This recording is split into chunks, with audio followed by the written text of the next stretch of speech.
Top Ford executives plan to hit the road, talk to dealers about their concerns, which include quality, affordability, and Ford's EV strategy. There's a lot of concerns from dealers with that. Ford executives are doing their best to get out there and talk to them face to face.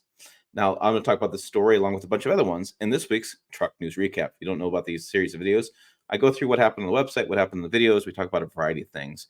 And usually I kick them off one main topic, which this week is the Ford quality, because it's been an ongoing conversation on this channel. And this story here that's got me going, it's in autonews.com. It says Jim Farley, who is Ford's CEO, and top executives are going to hit the road to hear dealer concerns. So the tour comes as dealer trust levels in Ford have plummeted as the company faces quality woes and questions over its EV strategy. And so this is Jim Farley there in the shorts to the right. He's going to go out there and talk directly with dealers one-on-one, and top members of his staff are going to go out there and talk to dealers one-on-one. Engagement tour, it starts in Dearborn, Michigan, and runs through May, with stops planned in Los Angeles, Atlanta, and Dallas, trying to get a third of the base of dealers, the big dealers, to talk to them, the big volume guys. And so we're looking at the conversations that the dealers have said. O.C. Welch, dealer principal at O.C. Welch, Ford Lincoln, says we're out of step on a lot of stuff. We need to get in step, and we can do that. Welch, who said he's a fan of Ford's leadership and credits the automaker for its outreach, said he hopes officials can better explain decisions around EV investments, what they're doing to improve vehicle quality and reliability. His quote, which is pretty an interesting quote, "Our quality has gone down as much as our prices have gone up." Now, we hear this in the comments in this channel. I hear it from people on our forum. It's the same sentiment, is that pricing keeps getting higher and higher. Affordability issues are coming out there, and quality has gone down. So that doesn't make a whole lot of sense as far as from a consumer standpoint. Why would I pay more for a more unreliable vehicle? Makes sense. Eddie Hall III, who's CEO of Hall Automotive Group, says quality is also one of his top concerns. He said Ford led the industry in recalls for 3 consecutive years now. Shipments of the popular F-150 Lightning pickup have been on hold for 5 weeks over an undisclosed issue. He said, while the situation is difficult, it's a sign that Ford is trying to make long-term decisions in the best interest of customers. It's painful we don't get the vehicles as quickly as we'd like them, but one of the things they're doing a better job of is making sure the vehicles they do release are the right quality to prevent future recalls. Look, consumers don't like recalls. Dealers don't like recalls. Ford corporate doesn't like recalls. And so they need to address that. He also hopes executives will consider adding less expensive models to portfolio.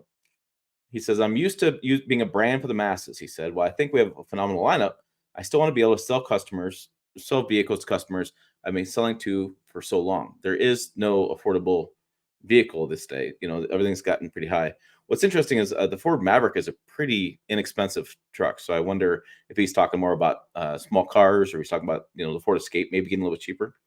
And so looking at, so that was basically what's going on with that launch. Now, Farley had been out there a year prior doing the Route 66 drive with the F-150 Lightning to see what issues real customers are having with Lightning. So it's good. It's good that he's getting out there and he's getting out and talking to people directly and not sitting in the tower of Ford's corporate and not understanding what's going on with the marketplace. And one thing he should understand is that we need to fix some known problems, right? So I did this video, I did a story on this. I just want to pick on one thing real fast. And really the big issue for Ford is a 10-speed automatic transmission. That 10R80 transmission, it continues to have issues. I just did a video on a car channel I have where I looked up the Ford Mustang, and I looked up the NHTSA, I looked up car complaints, I looked up consumerreports.org. And it's interesting. It's transmission. If Ford can fix just the transmission issue that they co-developed with General Motors, then they should be able to have their quality rise dramatically, because that is the one issue owners keep having. Class action lawsuits, transmission, lemon law route for the transmission. Some people have had really good luck. Some people haven't had good luck. It's a learning transmission. We have more information on this video, or on this channel, with this story and the video I did in this as well. But they're talking about ways they fixed it, and the adaptive tables, and you're using a 4Scan tool. It just creates a lot of concerns for customers. They don't want to deal with this stuff. And so if we can get that figured out, if Ford can get that figured out, I think it goes a long way. So what else happened this week? We have a variety of things happen, right? So some of the Ram videos I did have come out. I do have one more video on a Ram Rebel that's going to come out this weekend, hopefully. Knock on wood if I have time. I'm trying to get that done. We have a Dodge and Alfa Romeo recall. Jill has her first drive, the Lincoln Nautilus, which, by the way, took me like a month to figure out how to spell that damn thing. I can't spell Nautilus for some reason. And then we had a story go live yesterday about the automaker selling driving data to insurance companies for profit. And this created a lot of conversation. And it came from the forum. If you haven't been in the forum, check it out. There's pickuptrucktalk.com or forum.pickuptrucktalk.com. And we have a lot of members over there. It keeps growing, 158 members as it stands. And people are giving me story ideas. I'm giving them story ideas. It works out pretty well. And so looking at what happened this week, I want to dive into another couple things that went on that are making their way to the channel.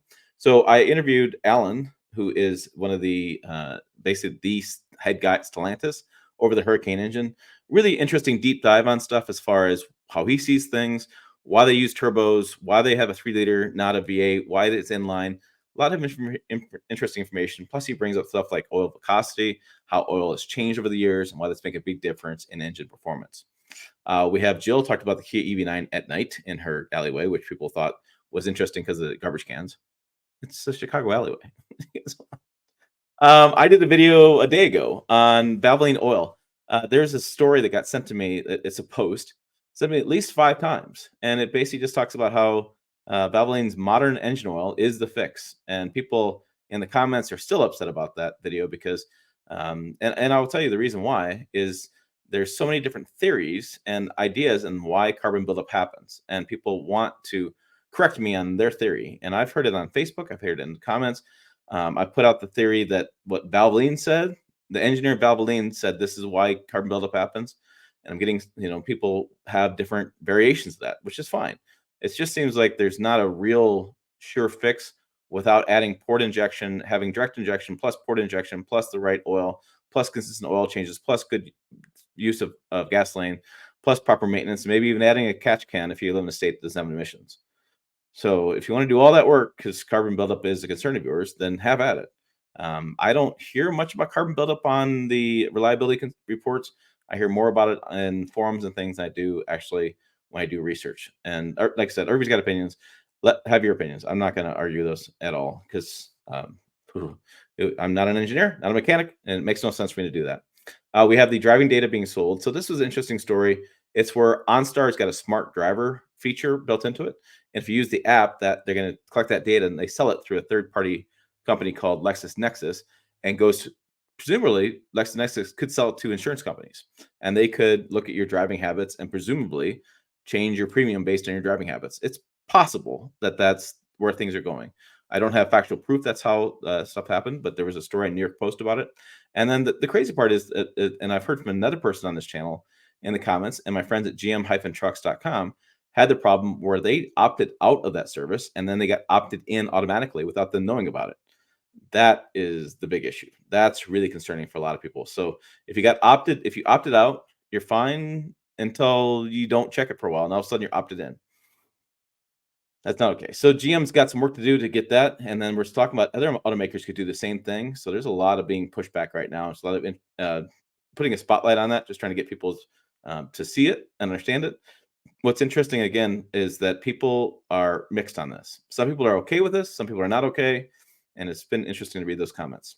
Finally, we have Lincoln's Crazy Tech is the Lincoln Nautilus first drive. No, that's got that big 48-inch screen inside of it, which I put on the thumbnail. That's a crazy screen, really big. And so we also have a lineup of in that video, there's more of a shot of the whole lineup of Lincoln vehicles: the Aviator, the Corsair, the Navigator, and the Nautilus all lined up together. It's kind of interesting to see the design changes and how things are evolving within Lincoln. So that's kind of details I have for you today on the truck news recap. And like I said, I just was kind of caught with the idea from the Jim Farley going out there meeting with dealers and dealers going, hey, we need better quality. We need cheaper pricing, which is what we're hearing from consumers as well. So I'll be interested to see what Ford can do to address those concerns. I'm a little skeptical in today's market that they can get pricing down, although they should. There's a lot of corporate greed going on. There's a lot of inflation still going on. I don't know. It'd be nice to write a story where prices come down instead of going prices go up, which I've written now for a couple of years now, and it's getting a little annoying, like a lot annoying, like majorly annoying. Yeah. All right, I'm done rambling. For more, check videos over here. God darn, I'm doing it wrong all the time. Over here, website pickuptrucktalk.com. The forum is forum.pickuptrucktalk.com. As always, thanks for watching. I will see you down the road.